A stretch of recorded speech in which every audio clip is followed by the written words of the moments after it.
Hindi ko alam gagawin ko dito. Lalagay. And kayo naman 2025, of course, maraming aabangan na projects for you. Pero kwento mo naman kami, gaano kasaya na, gaano ka-excited for the last 10 days of Lavender Fields? I'm so excited. Kagabi, nagbe-binge watch na ako para makahabol ako sa sa bagong episodes ng Lavender Fields. Kasi pati kami, we really look forward to seeing the final output kung paano lalabas sa TV at sa Netflix. So, excited ako. Lalo na nung nakita ko yung teaser kanina. Sobrang pasabog nung ending. Lahat ng mga roles na ginampanan mo naman with ABS-CBN, talaga namang tumatak. Pero what can you say about your role as Iris? Very different siya sa'yo. Sabi nga ni Echo kanina, very different si Iris sa'yo. So, what can you say about your role? Sobrang challenging siya. I salute all the amazing contrabidas of the Philippines kasi ang hirap. Ang hirap to portray a role na dapat kamuhian ka. Pero at the same time, lahat naman ng ginagawa ng kontrabida may rason, 'di ba? So, grateful ako sa napakahusay na mga writer ng ABS-CBN for creating such challenging and deep roles na to the point na meron pa rin pumapanig kay Iris kahit siya dapat yung hit. What's next for you in this 2025? I'm doing a series. With Echo. Meron with Echo and then merong something else. So, yun, sobrang excited din ako. Under Dreamscape din ito. I'm not sure. Under ABS, yung sa amin ni Echo, of course, under ABS. Can you give us a little more details about the upcoming series? Anong genre or... I don't know kung ano pang pwede kong i-share as of now. Pero pinakita naman yung title ng Christmas special. So, yung sa amin ni Echo, The Accused. So, Wow. Parang bigat title pala. wala pa title? Charot. Pakibura na. Oh my God. Sinabi ko din dun sa kabilang table. Talaga? Hindi, meron lumahi. Wala pa. restrict na lang namin. No worries. Meron kaya. Nakita ko sa social media. Okay lang, i-restrict namin. Sabi mo na sabi sa social media. Special lang. Sa special wala po kayo. Wala. Wala pa pala guys. Wala pa akong ma-share. Wala kami na. Very active ka din sa vlogging. This past, very active ka sa vlogging. You vlogged about your Tokyo trip.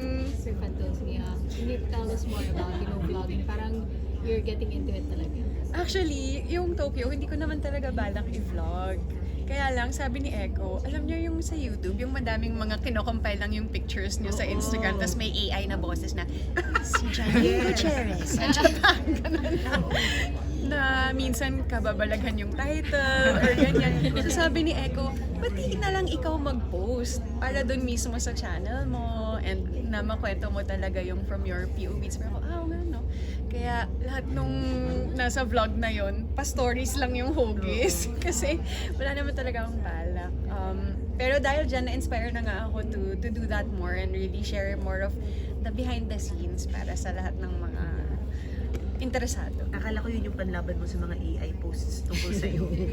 Yun nga, di ba? So, better na pala na Galing from sa'yo. yourself na Owning lang. your narrative. Tama. So, ang galing talaga ni Echo. And Janine, kasi kanina you were able to ask Echo.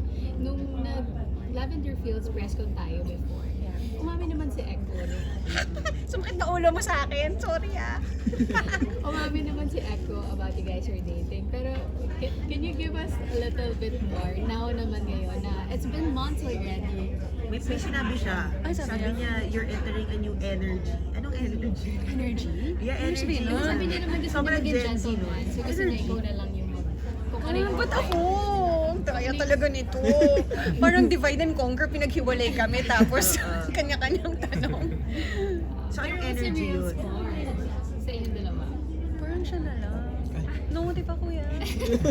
Parang ano yung energy? Energy? You're entering a new energy daw.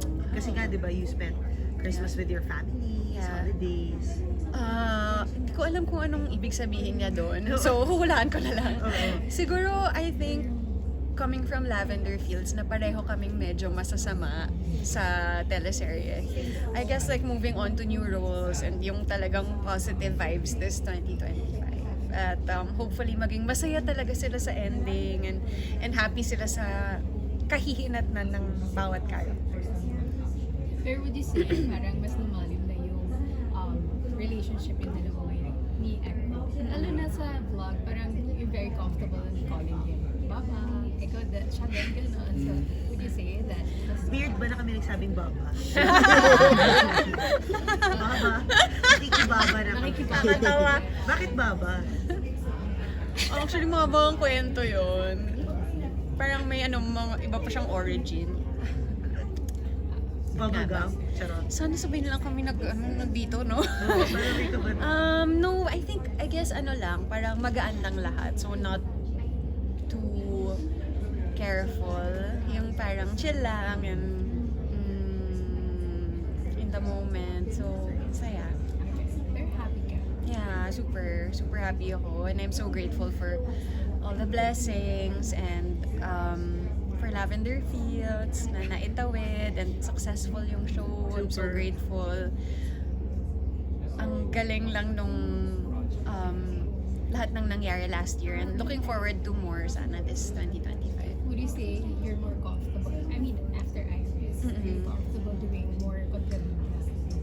Yeah, pero I don't want to do it again anytime soon. Because it's not you. It's diba? so hard. It's so hard. Talagang masakit siya sa ulo. Pero Janine, what was your North Star? Kasi hindi lahat ng Yeah. contemporary mo kasi lucky. Hindi lucky because you worked hard eh. Parang kasing fortunate mo na to land, di ba, from 30 Lene, Yeah. Fantosmia, this one. Lahat memorable. What was your North Star nung pumipili ka ng projects? I am lucky. I am super lucky. Sobrang nagpapasalamat ako. Siguro lang din. I just really am blessed na mabigyan ng pagkakataon na mapasama sa projects na talagang gusto ko yung kwento din. At saka kakaiba yung characters. Nakakagawa ako ng iba-iba na roles at saka stories from Dirty Linen to sobrang lahat sila magkakaiba. So happy ako about that and to get different scripts and na may nagtitiwala sa akin to do roles na ako mismo hindi ko alam kung kaya ko pa, like itong Iris. Sobrang challenging siya, so I'm so grateful na merong mga nakakakita ng kakayahan ko bago pa ako. Sinong dream mo makatrabaho this year? Oo nga, kasi nagkakatotoo talaga lahat ng Oo, sinasabi diba? ko. Well, excited ako talaga to do another show with Echo. Na ibang kwento naman. Sino pa ba? Well, pangarap ko din na makagawa ng or mapasama sa international na film or series. So, that's something din na hopefully magawa natin this 2025. What are you doing for that? Nag-audition ka ba? No. International producers. Hindi, minamanifest mo kasi Minamanifest ko lang. Nakakatawa. Minamanifest ko lang na sana ba lang ayaw maging ko, parang Miss Dolly na, she was Yes, discovered yes. through her Filipino work.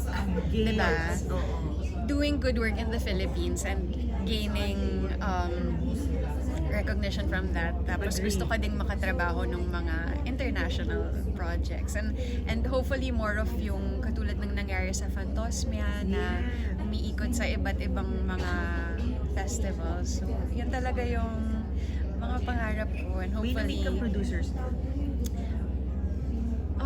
well, hindi din ako chumika eh. Dami kong gusto pero wala pala akong ginawa.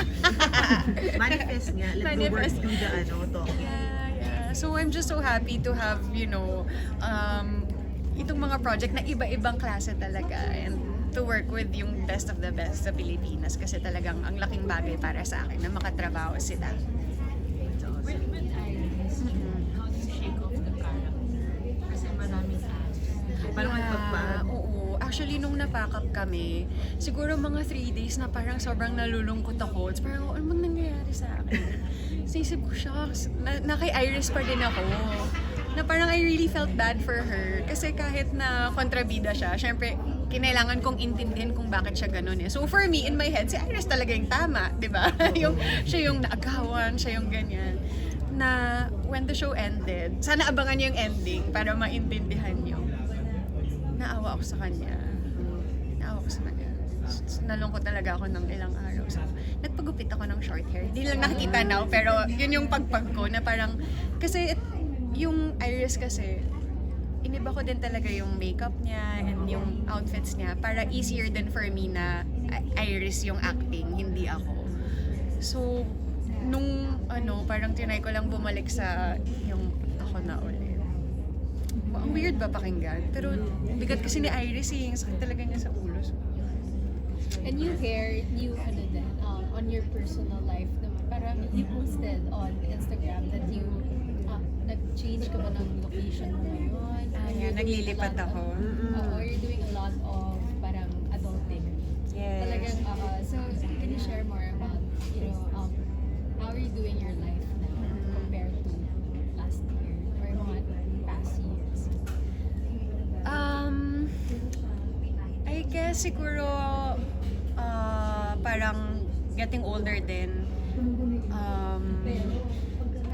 Being more specific lang siguro about your goals at yung mga pangarap mo. And after nung Venice kasi parang naisip ko din na, oh shucks, posible pala. Yung mga gusto mo talagang mangyari if you work hard at galingan mo sa abot ng makakaya mo. Kaya mo din talaga maabot yung mga pangarap mo. So, work hard lang talaga and allow the space for that. Thank you. Thank you so much. Okay na tayo, Janine. Okay na tayo, Janine. Ako okay na din ako. Janine.